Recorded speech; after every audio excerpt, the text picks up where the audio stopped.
The reason why a few of us still like Anne Rand, despite her defects, is that she had a knack for hitting on specific images of clarification that brought to light things that were important to keep in mind.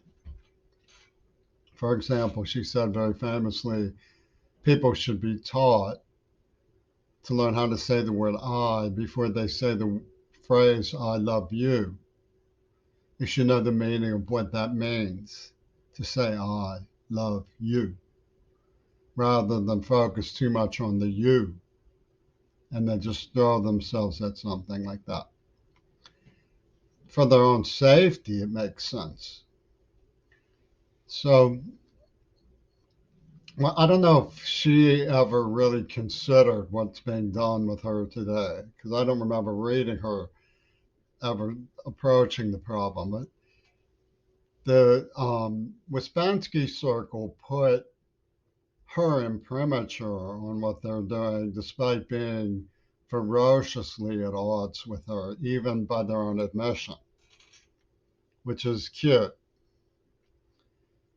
Now, the hypocrisy in such a stand can't be addressed because no matter what you say to a gang of gang rapists, they're just going to keep going. So when I specifically refer to the National Review, it's an example of this because they're on their honor to acknowledge what I said. And when I say they admit, yeah, I've been said this one in print over and over again, but I'm going to say it on video because I'm tired of saying it. They admit that Buckley was at odds with Rand.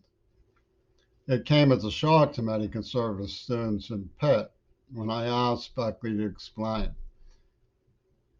I knew because when I was on a subway in Philadelphia, I picked up the newspaper and said, Ayn Rand is dead and so is her philosophy. And it was a Bill Buckley piece. Well, the National Review is very complex when it comes to defending American values. I mean, Buckley made his point, and you can look it up. He said, it's ingracious to wage ideological combat on the idea of charity, which she did to some extent. So I know that in Pittsburgh they're very enamored of this Svengali BS. And the National Review tends to be um, Putin-heads in promoting the serfs and the bullies. The bullies hold the man, the serfs are ruled. The sort of migrants' right framework of national security bunk. And I can prove this. I mean, it's easy to prove that the people who claim that they represent Ayn Rand are liars. The people who are supporting Reagan at the National Review are just playing fifes for Trumpy-tune and Putin. I'll give you an example of the proof. If you look at what Ayn Rand said about the prisoners of war in North Korea coming out against America, and they weren't surrounded by people who were asking them, why are you doing this to us? They were surrounded by people who were saying, we will kill you if you don't do as we tell you. No, she said nobody believed that this was some sort of internal review. Everybody could see that they were doing it to save their skins. And she spoke out about comprachios, the syndrome of hitting children in the head, making them slaves. Now, there's a scene in Ayn Rand where these men are looking at a building of an architectural model. And it's better than anything they can do. And the point is they commissioned it, and he just wants it built the way he built. So he showed him a model. and they slam a cane on it. No, it's not going to go that way. And it epitomized the mentality of people who just hate, who just slam a cane on something that's somebody who's has dignity created. And you get this in UW dialectical too. It's not that I disbelieve that Latino people have suffered from thievery. There's case law for how immigration laws have been pushed back and forth for convenience and so forth. But to say that somebody wasn't kidnapped and tortured by car thieves because the young lords regaled people who were car thieves is not worth discussing. The National Review overcompensates. They're not going to come out and say we support car thieves because the pie would be in their face. What they say instead is you agreed to say that Reagan would have his time in court while you presented the opposition, and that hopefully you had faith that he would be able to show his innocence. And proves again what Skinhead Divine Comedy says, which is at first I believed him. Well, it's Trumpetonism of the lowest order to say that the facts, once the case comes in, are required to bend the rules to plastic reality to suit the occasion for the National Review. I mean, they part ways with the faith of the whole Fourth Estate, of the whole process of jurisprudence to say, you agreed to be his lawyer. I agreed to present him with the evidence so that he could refute it.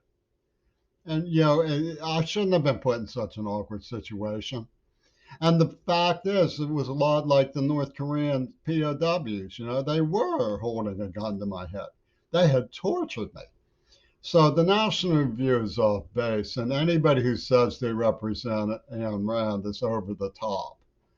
So what you see is a slippery set of things. Like anybody who doubts that Putin is working with Clint Eastwood on cahooters on this last battlefield, the special effects of a war zone and nuclear threats, with Putin coming down as Marlon Brando on the waterfront, would have to see the gnats in the safe wind in my hallway this morning after Putin says something about midges in your mouth. Yeah, so when we're dealing with the Brotherhood of Cun-heads, you have to realize that the people who are claiming to represent or the Rand or American values are just personality cult people. They want to control the media and make a puppet show. You have Ayn Rand, this Rosemary's Baby. Everywhere you turn, the enemy pops out. I'm Ayn Rand. I'm Ayn Rand. I'm Ayn Rand. When the advocates for Rosemary's Baby have nothing to do with Ayn Rand. So it comes down to this stuff, Loco Ono had plenty of black fetishists to apply for the job of beating up a white. Some of us like America, we just like, the dignities that apply to being an American. But the stuff about Reagan, and the giant eagle hocus pocus about hiring a hooker to take it out of the queer bait so that we can cover for forcing him and gassing him and writing this stupid script, it has nothing to do with any kind of applied detective work. It's organized crime. They didn't have any interest at all in sourcing what was happening. They spent decades de-sourcing it. In other words, it was clear that Reagan's name was being put up, but if they were framing him, why would they shoot him? That was weird enough. Now it turns out that his attorneys had me in D.C. that day, so it's Pentagon Disney. And then there's evidence that Lennon pulled a fast one too with the help of Pentagon Disney. And behind the curtain through the whole thing is Trumpy Tune and Putin's little menagerie of play acting. Nordenberg, which sounds like Nuremberg. Then you have Nordstrom and the Nord Stream, but haha. foiled by their own techniques, just like Ronnie and Casper. On Ronnie and Casper, you discover that Nordstrom told Goya Ivanka not to sell her dresses there. So behold, Nuremberg isn't a reference to the Nord Stream Exxon arc of equal opportunity for the post-war era. Well, the technical shell game from the Ouspensky circle. You used their techniques. You were foiled by their own techniques. Ha ha ha. That's what I mean by de-sourcing rather than sourcing. If you look at the evidence, it's clearly very clear that Hollywood pulled a fast one. It was the where doubles dare turn of screws. So the whole idea of the angry father coming down like, you know, Cecil B. DeMille's Clint Eastwood with a long flowing beard and the sword of Putin for the Russian Orthodox Church, and with Peter Gabriel and Tony puns like Clockhead, he clocked me on the head, Clockhead. We will count out how long it takes for you to come too soon for us. So you know the video should put into perspective a little bit some of the imperial BS that came out of the cabaret scene of the Carousel Club who did NJFK and then claimed through prostitution rings to represent the revolution number nine of the people who truly understand the respect and loyalty due to young lords. Think it through. Honey child. Like if you look at the problem of the queers, for example, corruption and mafias and the queers calling dibs and coercing consent. When they had me in Butler, Austria, for some reason, that I still am almost grateful for. It's like stopping somebody from pulling a gun. Got one of the queers with the mayor who was making pedo films to hold it before forcing me to do something overt to him.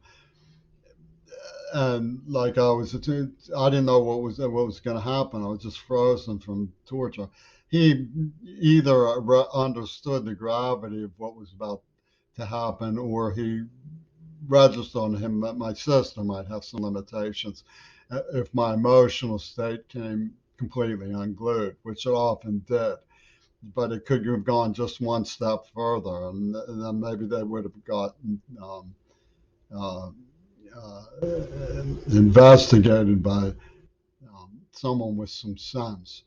Instead of the National Review with their BS about, oh, you promised it would turn out for Reagan, in the end you're breaking a contract. Fuck you. Produce evidence that refutes the evidence, asshole. That's what you have to do. Don't you understand that yet? Or get out of town. Fuck you. Pack up and leave, assholes.